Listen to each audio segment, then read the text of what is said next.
Hey everyone, and welcome back. Are you ready to dive into the future? The future? Yeah, the future.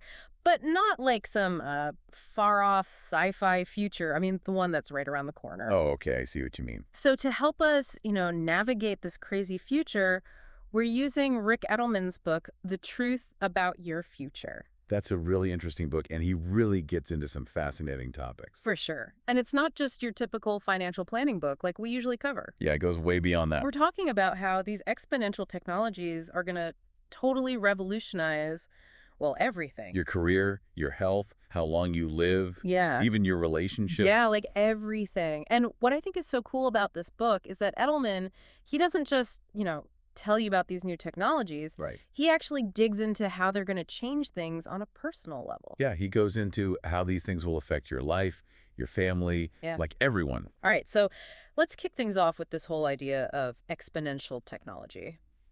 Um, I think most people get that, like, phones and computers are getting, a bit faster, a bit better every year. Right.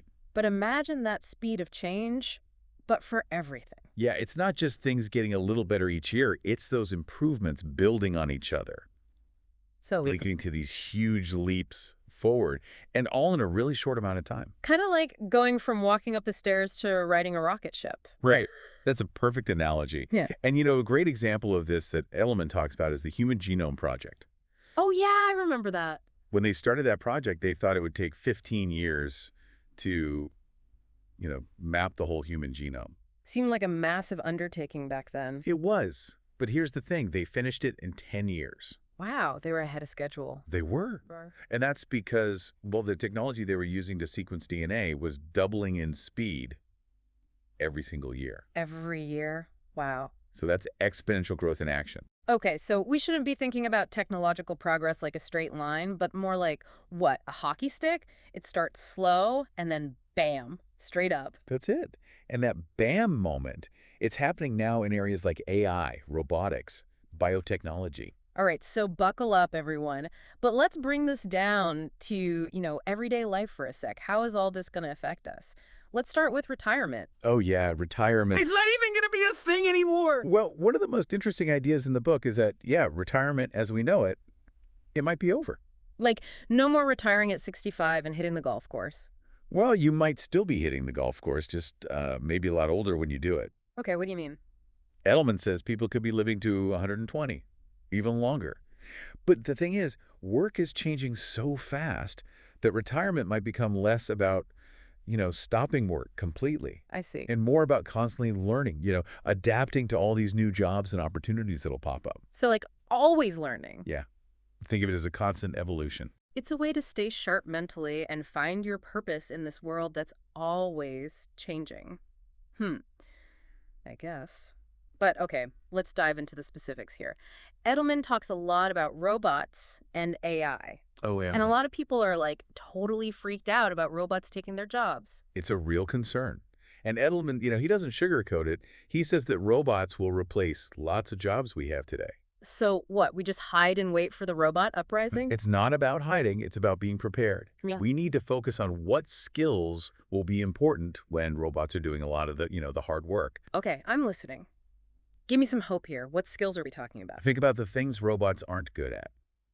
Creativity, solving tough problems, thinking critically, emotional intelligence, that kind of stuff. Got it. These are the things that will make humans, valuable in a world run by robots. So basically, we got to become robot trainers, right? It's more like we need to become experts in things robots can't do. And we need to be lifelong learners because the world's going to keep changing. So always be learning. Got it.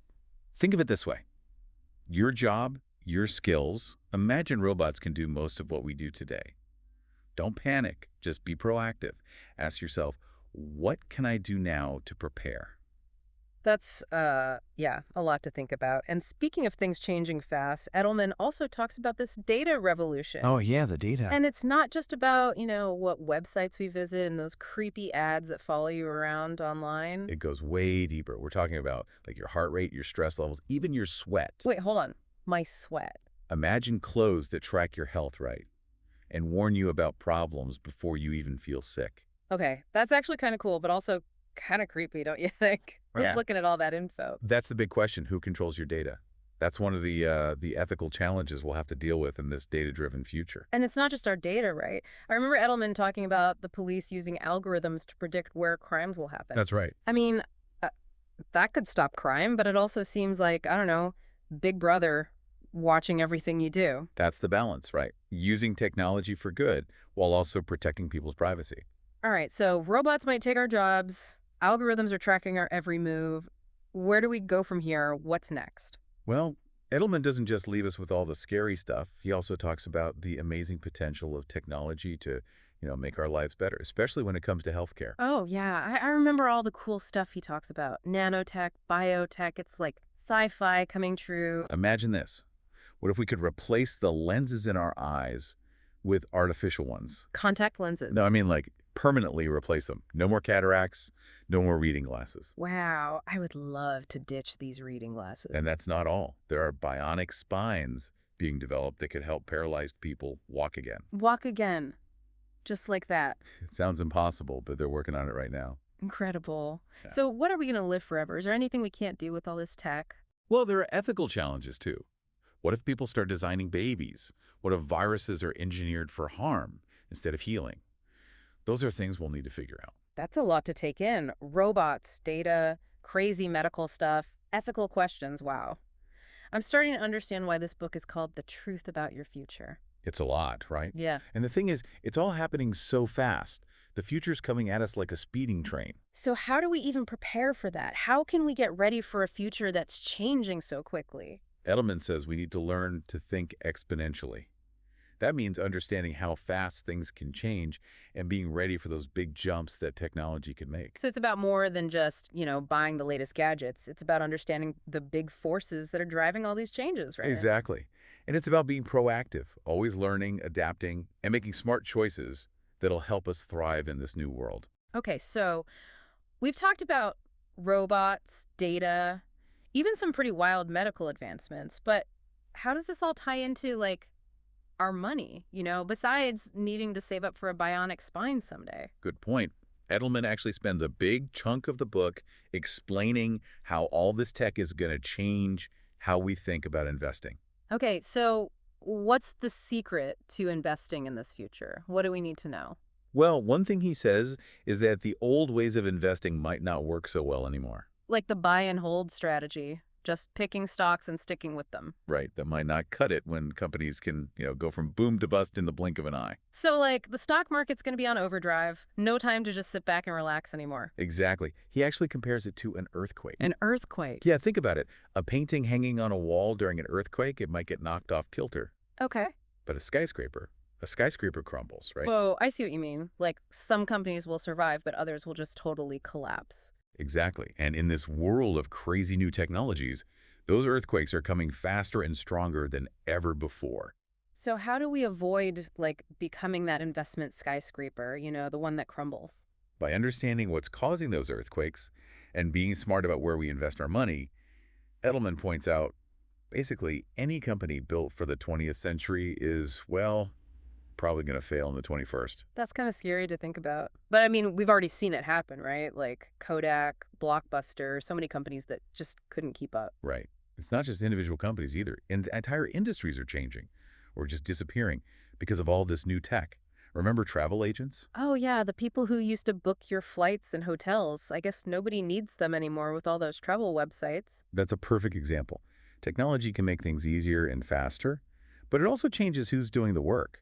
And it's happening in finance too, like with all those robo-advisors and online trading platforms. So what are investors supposed to do? How do we invest in this crazy new world? Edelman says we need to start thinking exponentially about our investments. Exponentially. Yeah, we need to think bigger, anticipate those huge leaps that technology is making possible. So it's not just about, like, looking at what stocks did well last year and hoping they keep going up. Right. You got to think about what industries are going to be completely different 5, 10, even 20 years from now. So it's about spotting the trends, seeing where things are going. Right.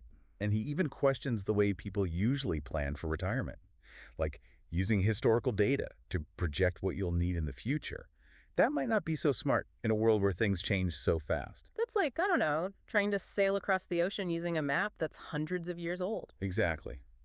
We need new tools, a new way of thinking. And that's where Edelman's insights are really helpful. He doesn't just point out the problems, he actually offers solutions. Okay, so let's get to the solutions. You mentioned earlier that Edelman has a new ETF called XT. Can you tell us a bit more about that? What makes it different? Sure. Most tech funds only focus on companies that are, creating the technology, like Apple, Google, that kind of thing. Right. But XT is different. It invests in those companies, but also in the companies that are using the technology, the ones who are really taking advantage of it. So it's not just betting on the big tech companies. Right. It recognizes that this whole disruption thing, it's not just in Silicon Valley, it's changing everything. So instead of just focusing on tech companies, it includes companies like, I don't know, Ford, John Deere, those companies that are using tech to change their whole industries. Exactly. It spreads the risk, basically. It doesn't put all its eggs in one basket. I like that, not putting all your eggs in one basket. It has 200 stocks, gives you a broader exposure to the companies that are going to be winners in this technological shift. So it's less about picking like individual winners and losers and more about riding the wave of tech growth, right? That's the idea. But XT isn't the only thing he recommends. Edelman also talks about how important it is to really understand and manage risk. So the old diversify your portfolio advice, that still applies. It's more complicated than that. The old kind of diversification, where you Mhm. just spread your money across stocks, bonds, real estate, that might not be enough anymore. I see. You need to diversify by sector, by geography, even by the kind of technology you're investing in. Okay, so it's about diversifying across like every possible category. But you got to be proactive. You can't just set it and forget it. You need to adjust your strategy as things change. Right, always be adapting. Okay, that makes sense. And while all this technology is super exciting, Edelman also reminds us that there's a dark side too. Oh, yeah, he definitely talks about that. He talks about identity theft, cybercrime, and even the ethics of things like designer babies and genetically engineered viruses. It's like with all this amazing potential, there's also potential for things to go really wrong. That's right. Technology is a tool. It can be used for good or bad. And it's up to us to make sure it's used the right way. Exactly. And that brings up another interesting point. Edelman talks about the role of government in all of this. Oh, yeah, the government. How are they supposed to keep up with all this? He says the way the government usually regulates things, it might be too slow and complicated for this new tech world. I mean, it takes them forever to do anything, right? How are they supposed to understand and regulate something that's changing so fast? Right. He even suggests that some industries might be better off regulating themselves. So companies would work together to create their own rules and ethical guidelines. It's an interesting idea. Instead of waiting for the government to catch up, maybe the industries themselves can take the lead. Yeah, that's pretty radical, but I guess it makes sense. So we've covered robots, data, medical breakthroughs, but what about like getting older? How will all this affect how we age in the future? Great question. Edelman actually spends some time talking about that too. He basically says we need to rethink what it means to age. What do you mean? Well, with all these medical advances, people could be living well past 100. Right. So the whole idea of retiring at 65, that might be a thing of the past. So what, we're all going to be working until we're like 100 years old? It's possible. We might see people changing careers more often, going back to school, doing things they're passionate about, no matter how old they are. Wow. So it's like the whole definition of old is changing. Yeah, it's not about your age anymore. It's about what you can do and what you want to do. I like that. So we could be, running marathons at 90. Maybe not everyone will be running marathons, but the idea is that age won't limit us as much. I like that. It's about staying active, staying involved, no matter how old you get. Exactly. And it's not just about how long we live. It's about how it'll change families, communities, everything. So how will all this change family life? Well, for example, Edelman talks about multi-generational families where grandparents, parents, and kids all live together. Yeah, I've heard about that. It seems like more people are doing that now, especially with the cost of housing and everything. Right. It's more common in some cultures, Mhm. and it could really change how we think about family, caregiving, even inheritance. Inheritance. I mean, would you even need to leave an inheritance if your kids are still working and doing well in their 80s or 90s? Good question. It definitely makes you rethink how we plan for the future. Yeah. Edelman even suggests that maybe younger people won't need to save as much for retirement. Really? Well, if you're going to live longer and stay healthy longer, you can work longer too. That's a big change from how people usually think about retirement. It is, but it makes you think, right? Yeah, definitely. So it's not just about living longer, it's about living better. Exactly. And that means being open to new ways of thinking about aging and planning for the future. And speaking of new ways of thinking, I really liked what Edelman's wife, Jean, had to say in the book. Oh, yeah. She argues that all this amazing technology, it's actually creating space for us to grow and find fulfillment. That's an interesting take. Yeah, it's like everyone's so focused on the tech itself that they forget about the people. What will all this technology allow us to do? It's easy to get caught up in the excitement or the fear of all the new tech and forget that it's really about us, the humans using it. Exactly. So it's not just about robots and data, it's about using these things to improve our lives and do the things we love. That's what Gene believes. Technology can give us more freedom, more time, and more energy to focus on what really matters to us. So it's like technology can give us the power to design the lives we really want, right? Exactly. It could mean starting a business, going back to school, or just spending more time with family and friends. Hmm. The possibilities are endless. I love that. But with all this talk about the future, sometimes it feels like, I don't know, we forget to appreciate the present moment. Does Jean talk about that? She does. She's a big fan of things like mindfulness and meditation. Oh, okay. Practices that help you stay grounded and appreciate the present moment. It's easy to get so caught up in thinking about the future that we forget to enjoy today. That makes sense. It's like you're so worried about what's going to happen that you miss out on what's happening right now. Exactly. And she also talks about doing things like journaling and being creative. Oh, It's yeah. about nurturing your inner world. I like that, nurturing your inner world. It's like tending a garden. Right. You get to take care of your mind and spirit just like you take care of your body. Absolutely. And, you know, she's also a big believer in the power of strong relationships. Yeah, that's so important. It feels like it's harder to connect with people these days with everyone on their phones and computers all the time. She believes that having close relationships and mentors, people you can learn from and share experiences with, that's essential in this world. That's always changing. So it's not just about like upgrading our technology, it's about upgrading our relationships and I guess ourselves. That's a great way to put it.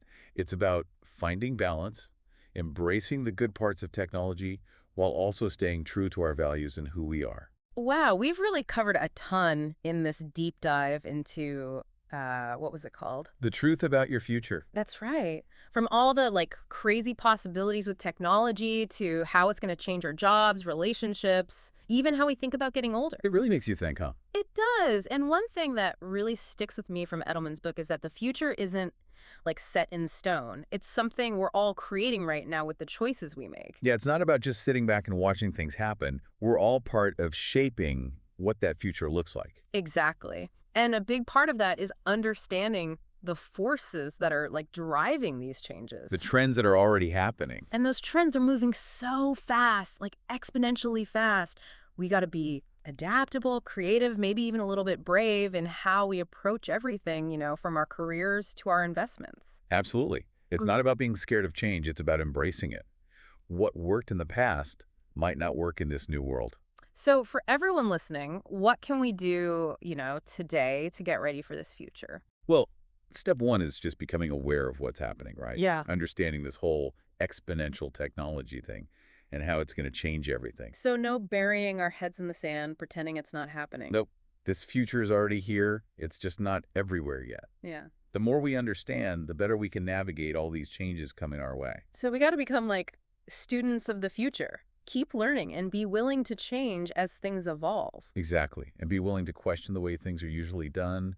Be open to new possibilities. One thing I really liked about Edelman's book was his optimism. He's not just telling us to be scared of technology. Right. He's actually excited about all the good it can do. Yeah. He believes that technology can help us solve some of the world's biggest problems, make things fairer and more just for everyone. So it's not about rejecting technology or being afraid of the future. It's about using it to create a better world.